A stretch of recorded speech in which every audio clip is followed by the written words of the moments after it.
Mack Rides is one of the best manufacturers in the current day and age, but it hasn't always been this way. A lot of their past editions just look really subpar, and if you take DC Rivals out of the equation, then most old Mack coasters are all supporting cast coasters, and really just that at best. With both Project Exodus and Starfall Racers construction underway, I can't help but be excited for the future of this company, especially when they have made world-class masterpieces like Ride to Happiness. But we'll talk about all this crazy stuff in a bit, but first off we have to take a deep dive into the history of Mack Rides.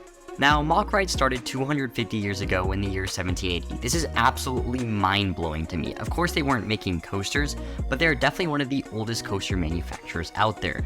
They started out in the amusement industry making coaches for traveling showmen, and they built their first coaster in the 1920s, but you could read all of that on Wikipedia. Now, what makes Mack super interesting is that the Mack family decided to open up a theme park. And we all know and love this theme park to this day, and it's one of the most visited parks in the world, and that being Europa-Park.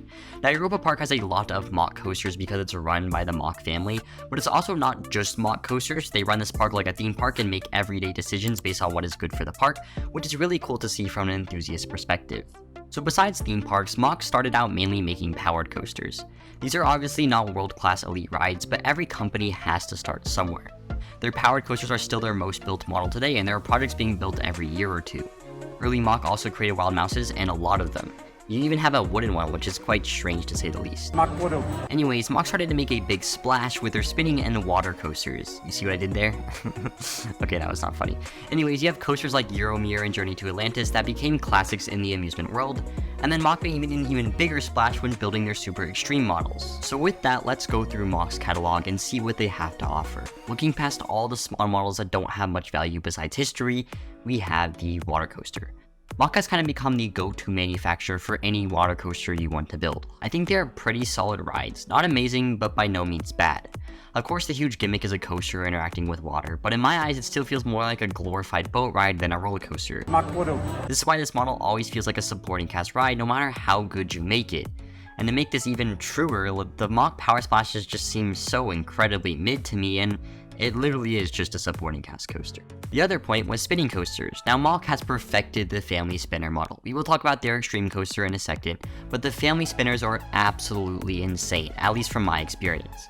Sierra Sidewinder and Knott's Berry Farm is up there in my rankings with the likes of Hang Time and Silver Bullet, except it's a family coaster and it's not meant to do anything crazy.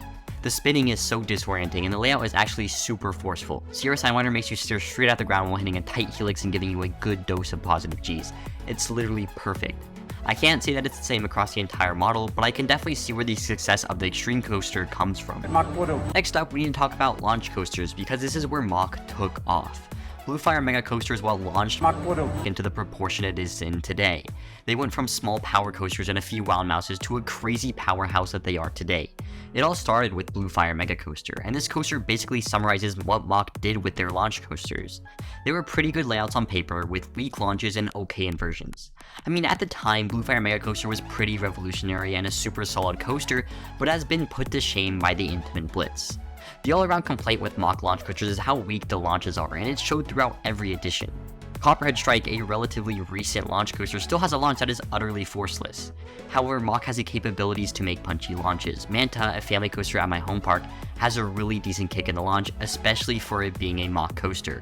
Also, future Mack coasters look to have some insane launches. This model is still really popular, and Bluefire has been cloned all around the world, and just that is enough to prove its own worth. Next up is a model that people sometimes forget exists, and that is the Mack Mega. This is a mega coaster that pulls a lot of forces in a smaller footprint. It's exactly like an Intamin Megalight, except it's made by Mack. However, I do have to say Intamin Megalights are probably better than Mack's version because Intamin went bat crazy with the forces pulled, and Mack stayed within the realm of what is possible. By no means is Alpina Blitz or Storm a bad ride, they just don't provide as good as a ride experience as the Intamin Megalight, which might be one of the reasons this really good model falls under the radar for a lot of enthusiasts. Kind of similar to the Intamin Blitz is the Mack Hyper Coaster, except this time it's really good. The only real installment of the Mack Hyper is DC Rivals Hyper Coaster.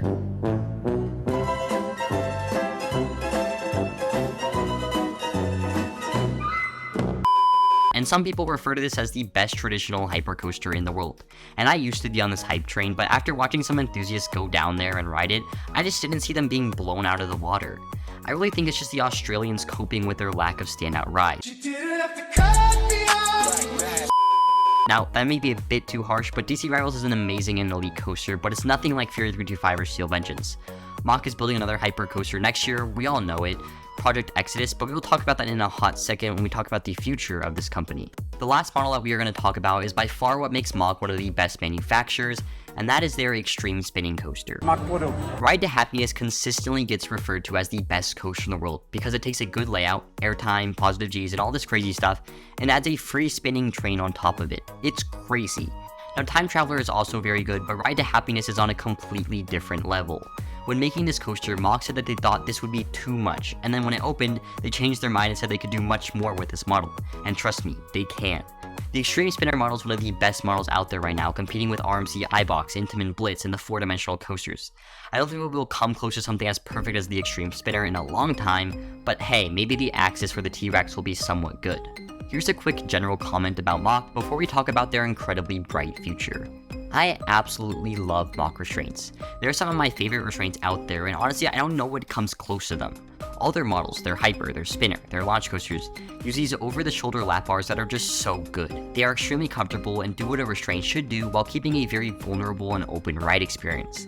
They do tend to quieten down quite a bit, but that's such a minor complaint when there's companies like Premier and B&M absolutely hitting the bag with their versions of restraints. So props to you on Mack for keeping the fire restraints through all the models. So what is the future of Mack Rides? Well, we are living through it right now. If you look at the additions planned by this company for the next couple of years, then it fully reveals what great things this company is going to do. First off, we have Starfall Racers. This is the star attraction of the new Epic Universe park, and rightfully so. This is a dueling launch coaster with some crazy airtime moments and incredibly unique inversions. The launches look to be pretty punchy, which solves one complaint about Mack. I mean, Mack has been getting a lot better with their launches. If you look at Beyond the Cloud, the launch looks incredibly forceful, so that's one box checked. This dueling coaster has really good interactions with the two tracks, and I think it might be the best dueling coaster in the world when it opens. It definitely is an improvement upon other launch coasters by Mack, and definitely has a shot at being the best in that category. Also being constructed next year is the second hypercoaster. DC Rivals was a banger, and Exodus looks so good. I could probably do a whole video analyzing Exodus like I did with Starfall Racers, but here is a quick summary. Exodus looks to pack in a heavy hitting punch. I don't think there's any downtime like there is on DC Rivals, and the airtime moments are all near perfect. The banking is absolutely crazy. From the first drop to the rolls out of the hills, it looks absolutely insane. It will be the best coaster in the United Kingdom for sure, and will definitely blow DC Rivals out of the water. If this coaster runs like it does on the POV, it for sure has the potential to rival Ride to Happiness. It's crazy what Mack is doing with this coaster, and the airtime is absolutely bonkers. Let's just hope it's as good as it looks. Last point is about extreme spinners. Mack has already done some crazy things with this model and said they could push it even more.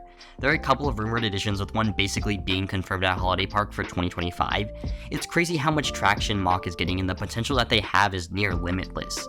From small and humble beginnings, Mack has expanded into an industry-leading manufacturer. They own one of the best theme parks in the world, they built one of the best coasters in the world, and they are building the new best coasters in the world. It's crazy to see what this company can do, and I wish them all the best for their incredibly bright future. And for the last time, Mack product. That's all for this video, guys. Make sure to join the Discord, link in the description, and as always, hit the like and subscribe button. I'll see you in the next one. Have a great rest of your day. Goodbye.